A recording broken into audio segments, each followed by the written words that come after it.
Vous écoutez On lit pour vous.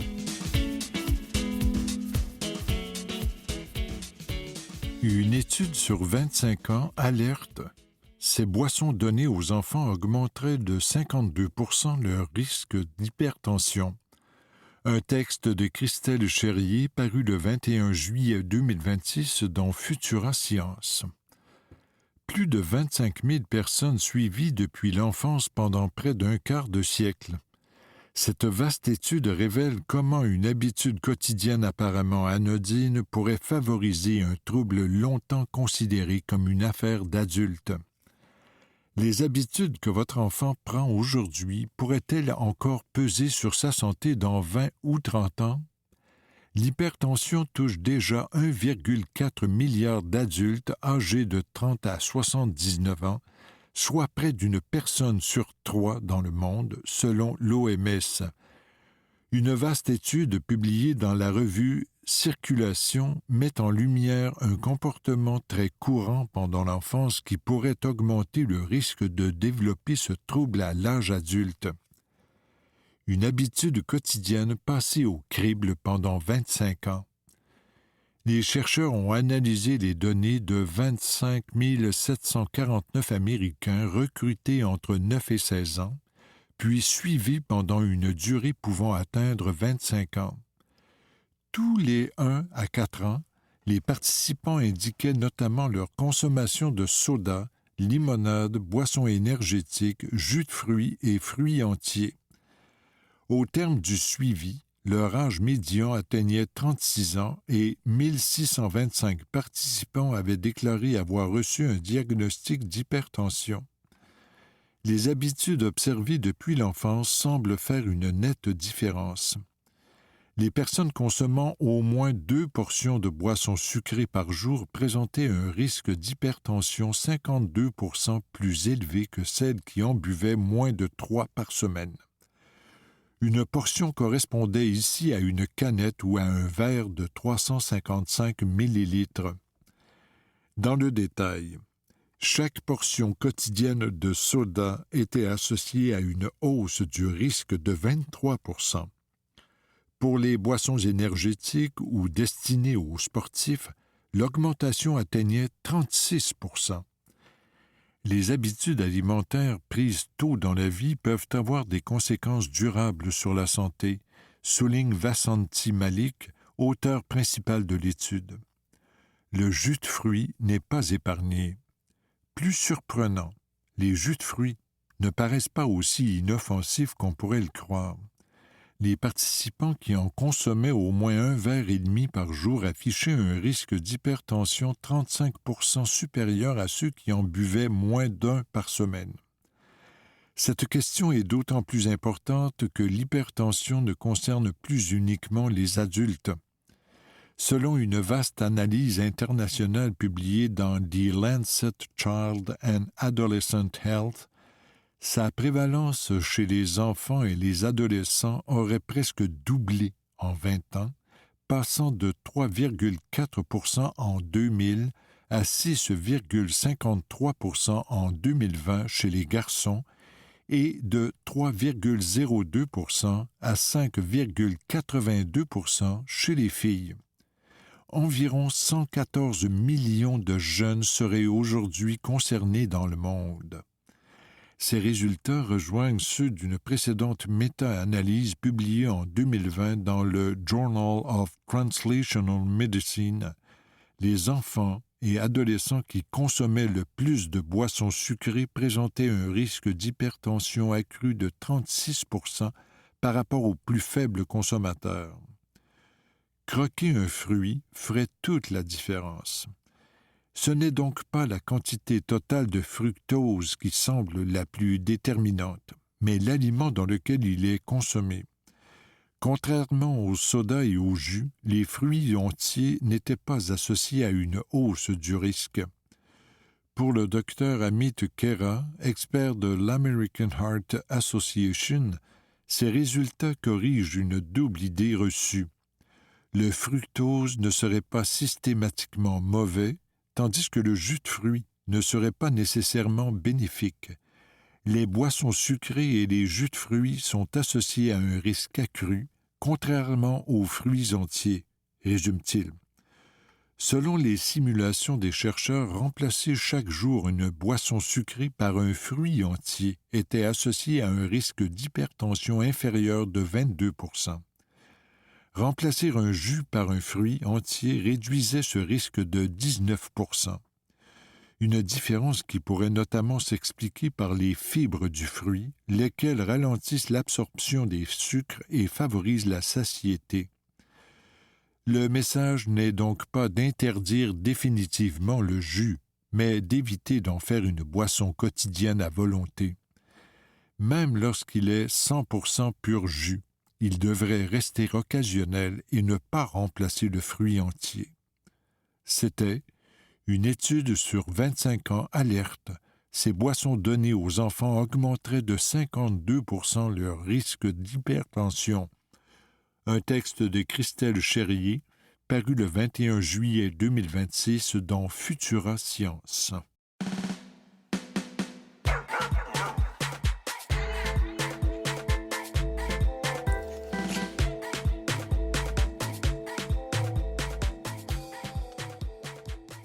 Pourquoi les commerçants redoublent d'efforts pour que vous utilisiez leur programme de fidélisation? Un texte de Félix Côté, paru le 14 août 2026 dans InfoBref. Selon l'étude Loyauté, produite annuellement par l'agence québécoise Adviso, les Canadiens étaient l'an dernier membres d'en moyenne 22 programmes de fidélisation. Ce nombre marquait une hausse importante par rapport aux années précédentes. La moyenne était de 17 en 2024 et de seulement 9 en 2017. Cependant, les consommateurs n'utilisent qu'une fraction de ces programmes. Cette réalité force aujourd'hui les commerçants à multiplier les stratégies pour inciter leurs clients à utiliser leur programme de fidélisation, explique à InfoBref Simon Étier, consultant et associé chez Adviso. Utilité des programmes de fidélisation. Pour les commerçants, l'utilité de ces programmes ne fait pas débat, selon Simon Étier. Il note que les coûts marketing pour acquérir un nouveau client sont élevés et ne cessent d'augmenter. Par conséquent, explique-t-il, les commerçants considèrent qu'il est souvent plus rentable, ou à tout le moins complémentaire, d'investir dans un programme visant à fidéliser leur clientèle existante, plutôt que de consacrer tous leurs efforts à chercher de nouveaux clients. Ces programmes servent aussi à orienter les comportements des clients pour les inciter, par exemple, à faire des achats à des moments précis, essayer de nouveaux produits, privilégier les marques maison.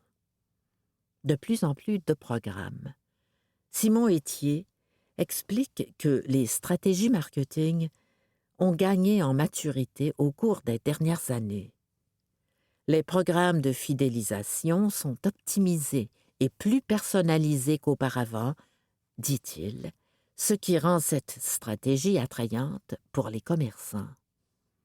Il soutient que la multiplication des programmes s'explique aussi par la concurrence accrue qui pousse les commerçants à offrir des avantages comparables à ceux de leurs concurrents. Les programmes sont de plus en plus complexes, note l'expert.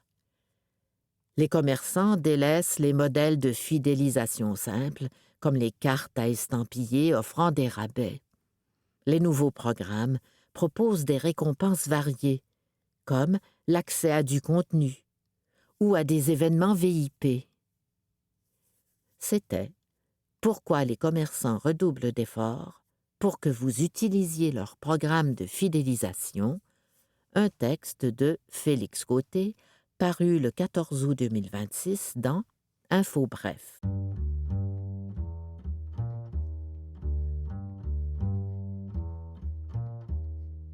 Éphéméride, un regard sur l'histoire. C'est arrivé un 27 août. En 1776, bataille de Long Island.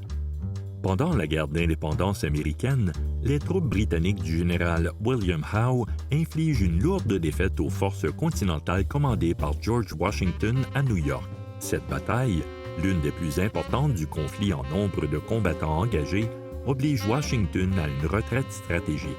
Malgré cet échec, l'armée continentale parvient à se replier sans être anéantie. Cet épisode illustre les difficultés initiales rencontrées par les insurgés américains face à la puissance militaire britannique.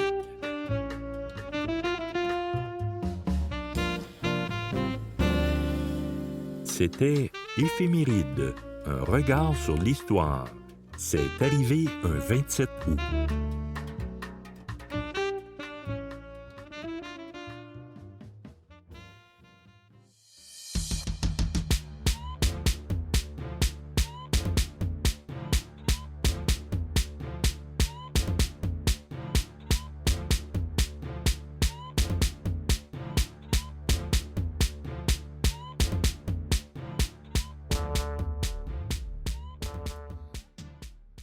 L'été des angoisses. Un texte d'opinion d'Amélie Charret, paru le 21 juillet 2026 dans Le Devoir. L'été. Dans l'enfance, c'était pour moi un interminable enchaînement de journées d'innocence et de plaisir. La température et la liberté faisaient équipe pendant les vacances, créant cette bulle idyllique dans laquelle j'avais hâte de retourner chaque année. La vie étant ce qu'elle est, ce sentiment d'éternité s'est affadi avec le temps. Pourtant, quand pointent les crocus près des dernières plaques de neige, quand le vert tendre surgit dans la forêt grise, quand les soirées s'étirent au bord du fleuve, cela me ravit encore tout autant. Cependant, il me faut l'admettre à regret. L'été s'accompagne maintenant de moins de sérénité. Les incendies de forêt surviennent de plus en plus tôt. Chaque année, une nouvelle région est touchée au mois de mai et de juin, et non plus seulement comme le chantait Desjardins dans le temps des bleuets. C'est effrayant de voir leur étendue sur les cartes. C'est encore pire de voir le ciel s'assombrir à des centaines de kilomètres des brasiers, de voir un soleil rouge se coucher dans la fumée au loin. Cette vision d'apocalypse revient trop souvent, alors qu'elle était anecdotique il y a 30 ans à peine. Dès le mois de mai, on assiste aussi à des vagues de chaleur. Des canicules qui tuent les plus vulnérables et qui menacent la vie humaine, des chaleurs insupportables qu'on combat à coups de climatisation, de baignade dans tous les plans d'eau accessibles. Certains appellent cet enfer du beau temps, scandent qu'on doit en profiter pendant que ça passe. Même plus besoin d'aller dans le sud. Peut-être ne se rendent-ils pas compte que cette chaleur nous mènera à notre perte, si on ne fait rien. Que quelques degrés de plus rendraient la vie impossible, qu'on frôle la catastrophe chaque fois que le mercure monte trop. Quand ce n'est pas le smog ou la chaleur, ce sont les inondations qui menacent nos villes, nos villages. Elles se répètent de plus en plus souvent à des endroits inhabituels. On doit redessiner les cartes, désigner de nouvelles zones inondables. Des quartiers sont menacés, des compagnies d'assurance ne veulent plus couvrir les dégâts. Des familles sont à la rue. Notons aussi le déclin de la biodiversité. Les scientifiques en parlent depuis longtemps, mais on commence à le remarquer en vrai. Moins d'oiseaux, moins d'insectes, moins de poissons. Certains marcheurs trouvent les sentiers déboisés plus silencieux qu'avant, les chants des oiseaux se faisant moins entendre.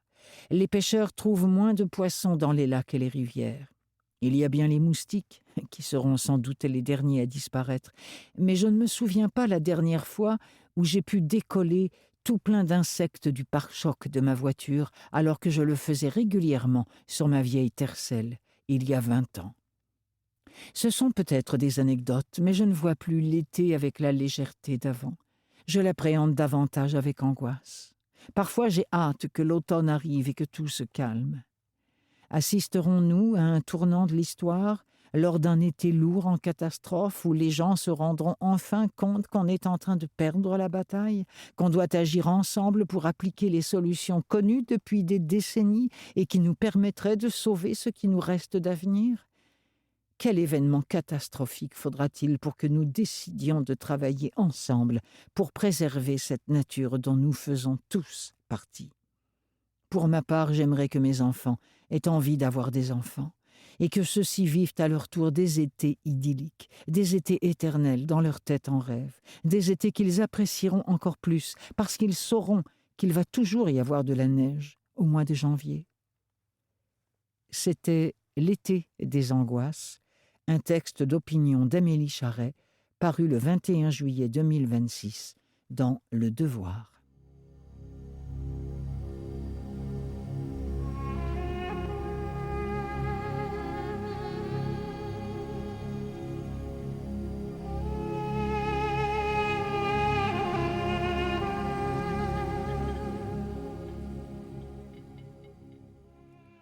Comment préparer votre enfant à l'éducation préscolaire? Un texte de Mandy Rich, paru sur le site de l'UNICEF. 8 façons ludiques de faciliter la transition. L'éducation préscolaire constitue une étape très importante pour votre enfant et pour vous. Si la séparation peut être un processus difficile, commencer l'apprentissage formel est aussi une étape passionnante. Voici 8 conseils pour faciliter la transition vers l'enseignement pré-primaire. 1. Découvrez l'école ensemble. Si vous le pouvez, prévoyez de visiter ensemble la nouvelle école de votre enfant avant son premier jour. Jouez ensemble dans la cour de l'école et explorez la salle de classe. Ainsi, il connaîtra déjà l'établissement le jour de la rentrée. 2. Faciliter les liens d'amitié. Si cela est possible, invitez plusieurs enfants de la classe à venir jouer avec votre enfant. Cela leur permettra d'apprendre à se connaître avant le début de l'école. 3. Jouez à l'école ensemble à la maison. Les jeux de rôle peuvent aider votre enfant à s'habituer à l'idée d'aller à l'école. Recréez à tour de rôle les différentes routines comme l'heure de l'histoire, les comptines et la sieste. Vous pouvez également renverser les rôles et laisser votre enfant être le maître ou la maîtresse. Cela l'aidera à voir l'école comme un endroit amusant et à moins se sentir anxieux le premier jour. 4. Organisez des jeux pour l'aider à se préparer. Apprenez-lui à fermer ses boutons et sa fermeture éclair, à mettre son sac à dos et à accrocher son manteau ou sa veste. Vous pouvez aussi inventer un jeu pour l'aider à mettre ses chaussures. Voyons voir combien de temps il te faut pour les mettre. 5. Partagez vos expériences. Racontez à votre enfant la première fois que vous êtes allé à l'école, ce que vous avez ressenti et les souvenirs que vous en avez gardés. Si possible, trouvez des photos de vous datant de cette époque ou d'autres adultes de confiance que votre enfant connaît et parlez-en ensemble. 6. Créez une nouvelle routine. Plusieurs semaines avant la rentrée scolaire, commencez à mettre en place les nouvelles habitudes dont votre enfant aura besoin lorsqu'il commencera l'école. Le soir, choisissez une heure de coucher adaptée qui lui assurera une bonne nuit de sommeil. Le matin, réveillez-le suffisamment tôt pour qu'aucun de vous ne soit obligé de se presser. Cela permettra à votre enfant et à vous-même de vous habituer à ce nouveau rythme. Si cela est possible, vous pouvez même commencer une nouvelle routine consistant à choisir les vêtements ensemble la veille et à prendre le petit déjeuner ensemble le matin. 7. Écoutez votre enfant. Demandez à votre enfant ce qu'il ressent à l'idée d'aller à l'école et rassurez-le en lui expliquant que c'est tout à fait normal d'avoir hâte d'y aller, d'être inquiet ou de ressentir toute autre émotion. Commencer quelque chose de nouveau peut être effrayant et difficile, mais cela peut être aussi très amusant.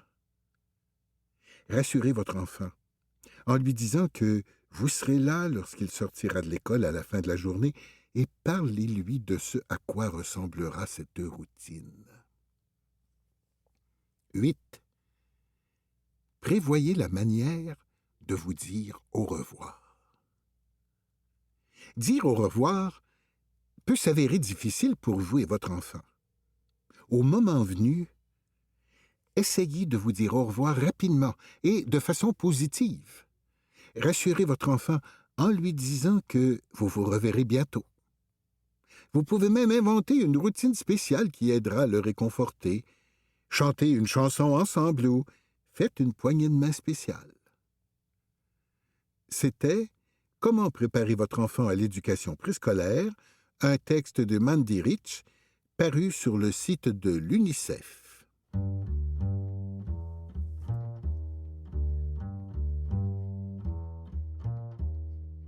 Éphéméride, un regard sur l'histoire.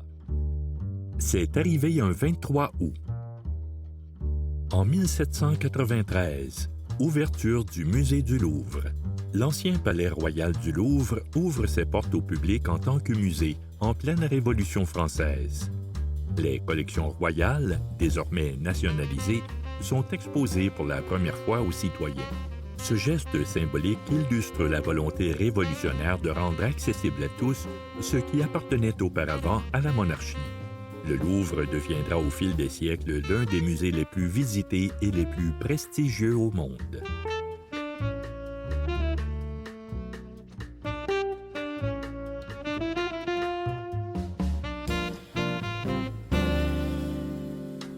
C'était Éphéméride, un regard sur l'histoire. C'est arrivé un 23 août.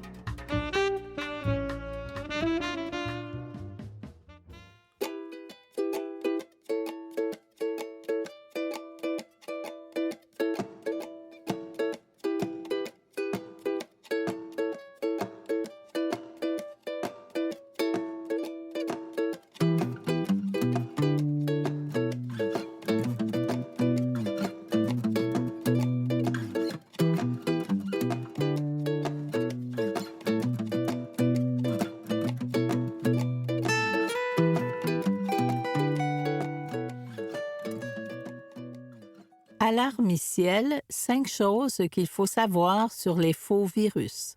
Un texte de Pascal Forget, paru le 1er août 2026 dans Bel Âge. Ils prennent l'apparence d'alertes inquiétantes, mais leur véritable objectif est de vous piéger. Voici 5 conseils pratiques pour éviter de se faire prendre par les alarmiciels.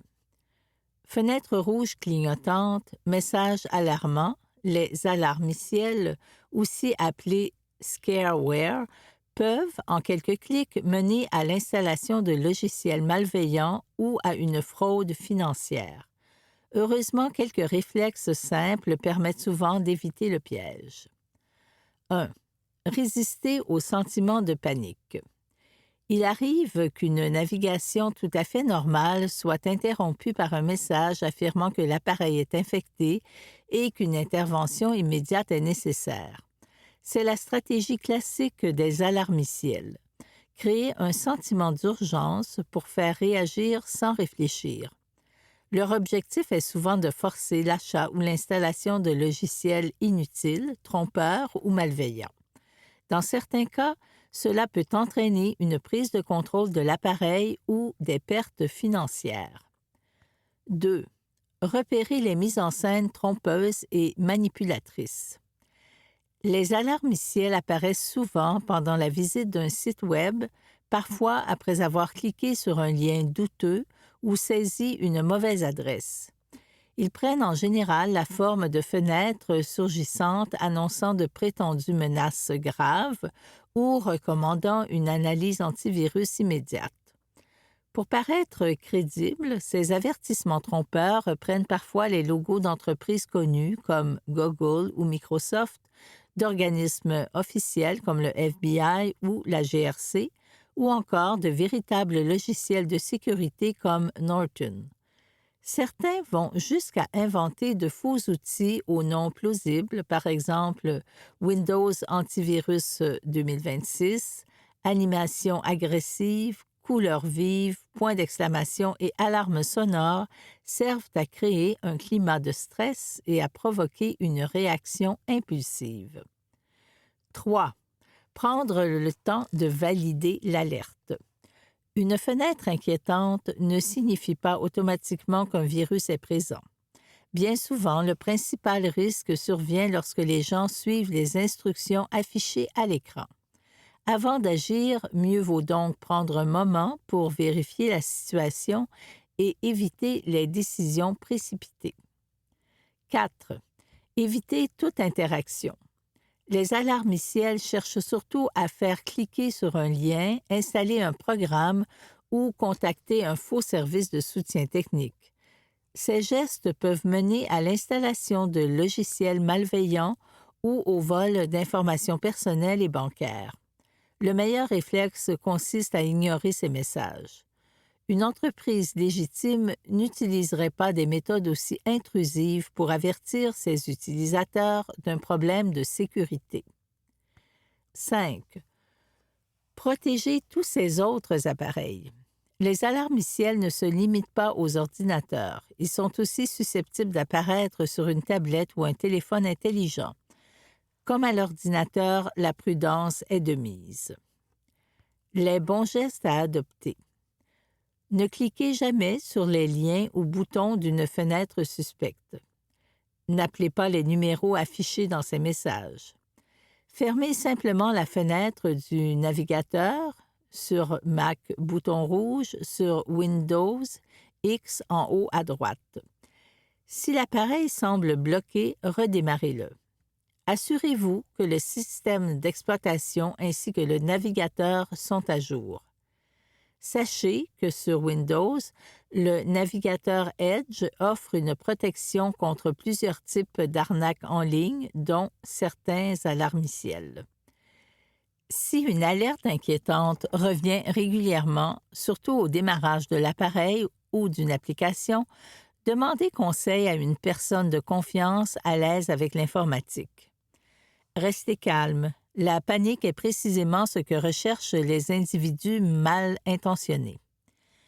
Parlez-en avec votre entourage. Discuter de ces situations aide à mieux reconnaître les pièges et à protéger d'autres personnes. C'était Alarmiciel, 5 choses qu'il faut savoir sur les faux virus. Un texte de Pascal Forget paru le 1er août 2026 dans Bel Âge.